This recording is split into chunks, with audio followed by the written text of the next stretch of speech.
She wakes before sunrise. She reaches for the small white cap on the nightstand and pins it to her hair before her feet touch the floor. She will not remove it until she lies down again tonight. That cap and what it represents is the first of 10 rules that define the daily life of an Amish woman, rules that outsiders call extreme, rules that the women themselves call ordinary. This is how they work and why they exist. 1. She never cuts her hair, not once, not a trim, not an inch. From the day she is born to the day she is buried, an Amish woman's hair grows uninterrupted. By adulthood, most women have hair that reaches their waist or beyond. They wash it, oil it, comb it, and pin it into a tight bun at the back of the head every single morning. The reasoning is biblical. 1 Corinthians calls a woman's hair her glory and says it is a shame for her to be shorn. The Amish take this literally. Cutting hair is not just discouraged, it is understood as an act of defiance against what God has given. The Ordnung, the unwritten code that governs Amish life, makes this explicit. Hair is a gift. You do not return a gift. And here is the part outsiders miss. The hair is never displayed. It is always tucked away, hidden beneath the prayer covering. Her glory belongs to God and to her husband, not to the world. If you want to subscribe for more content like this, hit that button now. We're just getting started. 2. She wears a head covering at all times. The white cap pinned to her hair is called a KAPP, from the German word for cap. It is not a bonnet. The bonnet is the larger covering that goes over the cap when she leaves the house. Most people confuse the two, but they are not the same. The cap stays on from morning until night. In some communities, women wear a lighter covering even while sleeping. The reasoning comes from the same passage in Corinthians. It says a woman who prays with her head uncovered dishonors God. And since the Amish believe you should be ready to pray at any moment, the covering stays on at all times. But the cap does more than signal devotion. It signals identity. The shape, the pleating, the stiffness of the fabric, all of it varies by community. In Lancaster County, the cap is heart-shaped. In Holmes County, Ohio, it has straight sides with fine pleats. Swartz and Truber communities use the plainest version of all, soft, unstructured, almost shapeless. An Amish woman can look at another woman's cap and know immediately which community she belongs to, how conservative her church is, and sometimes even which family she comes from. And the color changes exactly once in a woman's life. The day she marries, she removes her black church covering after the ceremony and puts on a white one. She will wear white for the rest of her life. 3. Her dress has no buttons. This is the one that stops people. No buttons on a dress she wears every day. Instead, Amish women fasten their dresses with straight pins. Not safety pins, but straight pins, the kind you would use in a sewing project. Some communities allow hooks and eyes. A few permit snaps. But in most old order communities, the straight pin is standard. The logic is consistent with everything else. Buttons are considered decorative. They draw the eye. They can be made ornamental, colorful, distinctive. All of that runs against the Amish principle of Gelassenheit, yielding to God's will, surrendering the self. A straight pin holds fabric together. It does not ask to be noticed. Women pin their cape and apron to the front of the dress at the waist. They do this every morning. The pins come out at night. It is a daily act of assembly. Getting dressed is not something that takes 30 seconds when your clothing is held together by pins. 4. She wears no jewelry. None. Not even a wedding ring. No earrings, no necklaces, no bracelets, no rings of any kind. This applies to every Amish woman in every community, with no exceptions. Jewelry is considered a form of personal adornment. vanity made visible. The biblical basis comes from 1 Peter. It says, "Your beauty should not come from outward adornment, such as elaborate hairstyles and the wearing of gold jewelry." The Amish read this and simply do what it says. The wedding ring prohibition surprises outsiders most. In mainstream culture, the ring is the universal signal of marriage.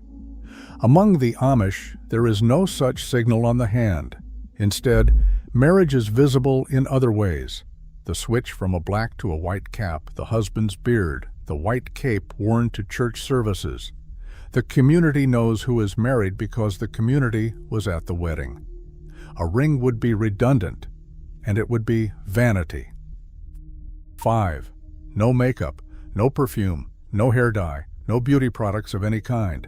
An Amish woman presents herself exactly as she is. No foundation, no lipstick, no mascara, no highlights, no coloring, no salon treatments.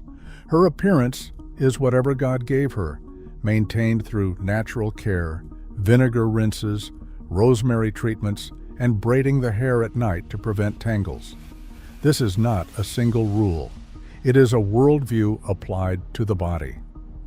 The Amish believe that enhancing your appearance is a form of pride, of placing the self above the community, of competing for attention that should belong to God. A woman who dyes her hair is saying she wants to be noticed. Wanting to be noticed is the first step away from the community. If this is your first time here, make sure you subscribe. We cover the traditions, customs, and hidden systems behind communities the world talks about but rarely understands. 6. She fastens her dress with no pattern. Solid colors only. No florals, no stripes, no prints of any kind. Every dress is a single, solid color. Navy, burgundy, dark green, brown, purple, black. The fabric is bought from dry goods stores, often Amish-run, where bolts of solid-colored material are stocked separately from the patterned English fabrics. The restriction serves the same principle as the ban on buttons and jewelry. Nothing should distinguish one woman from another. If everyone wears the same silhouette in the same range of plain colors, there is no fashion. There is no competition. There is no woman whose dress draws more attention than another's. The community stays level. There is one exception. After the death of a close relative, an Amish woman wears black for a specific customary period.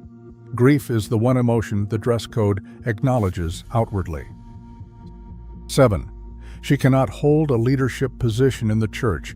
Amish congregations are led by a bishop, 2 or 3 ministers, and a deacon. All are men.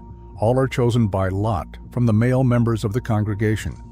Women do not preach, do not lead services, and are not eligible for any of these roles. This is not debated within the community. The biblical basis is drawn from Pauline epistles, passages that instruct women to remain silent in the church assembly and to defer to male authority in spiritual matters. The Amish read these passages as clear instructions, not metaphors. But here is what the simple version leaves out. Amish women hold enormous practical authority within the household and the community. They manage the home, direct the education of the children, make most of the daily financial decisions about household spending, and are the primary preservers of tradition. Scholars like James Cates have described Amish gender dynamics as a form of soft patriarchy, where men hold the formal titles, and women exercise substantial real-world power in the spaces where daily life actually happens. The kitchen, the garden, the school, the quilting circle. These are not minor domains. They are where the culture is transmitted. 8. Her formal education ends after 8th grade. Amish children attend school through the 8th grade, typically in a 1 or 2 room schoolhouse staffed by an Amish teacher who is herself a young unmarried woman. After 8th grade, boys move into apprenticeships on the farm or in a trade shop. Girls move into domestic training, cooking, sewing, gardening, canning, and childcare. This was settled law after 1972 in the Supreme Court case Wisconsin versus Yoder, which ruled that Amish parents could not be compelled to send their children to school beyond 8th grade. The court recognized that the Amish community's survival depended on transmitting practical skills and values through the family, not through public education. For women, this means no high school, no college, no professional degrees. But it also means something outsiders rarely consider. By 14, an Amish girl can cook for 20 people, preserve food for winter, sew a dress from raw fabric, manage a household garden, and care for younger children. She is not uneducated. She is educated for the life she will live. 9. She makes her own wedding dress, and it is not white. White wedding dresses are considered vain. An Amish bride wears blue, purple, or another dark, solid color, the same range of colors she wears every other day of her life. She sews the dress herself. It is plain. It is practical. And it will be worn again. In many communities, the bride wears the same dress to church services afterward.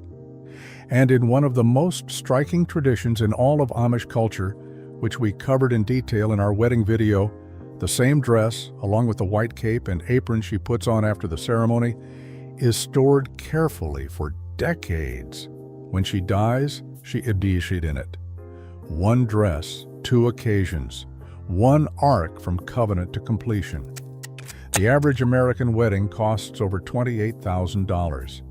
An Amish wedding costs almost nothing. The community provides the labor, the food, the space.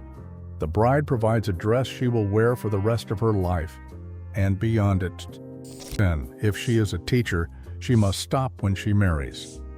Young unmarried women in the community are eligible to teach in Amish schools. It is one of the few roles outside the home that a woman can hold. But the position comes with a condition. When she marries, she gives it up. This is not framed as a loss. It is framed as a transition. Her new role, managing a household, raising children, supporting her husband's work, is considered more important, not less. The teaching position passes to another young woman, ensuring that the role remains a stage of life rather than a career. This is the detail that makes the entire system click into place. The Amish do not think in terms of careers. They think in terms of seasons. A woman's life moves through stages: daughter, student, teacher, wife, mother, grandmother, and each stage carries its own responsibilities, its own authority, and its own form of contribution. No stage is permanent. No stage is the whole story. From the outside, these 10 rules look like restrictions, and in a certain sense, they are. An Amish woman cannot cut her hair, decorate her body, display her appearance, advance in a profession, or lead her church. But from the inside, the system produces something the modern world struggles to replicate. A woman who is embedded completely, permanently, irrevocably, in a community that will feed her when she is hungry, house her when she is old, mourn her when she dies, and bury her in the dress she wore the day she committed her life to it. Whether the trade-off is worth it depends entirely on where you stand, inside the fence or out. If this was your first time watching, hit subscribe. We go deep inside the communities the world talks about but never takes the time to understand. New videos every week.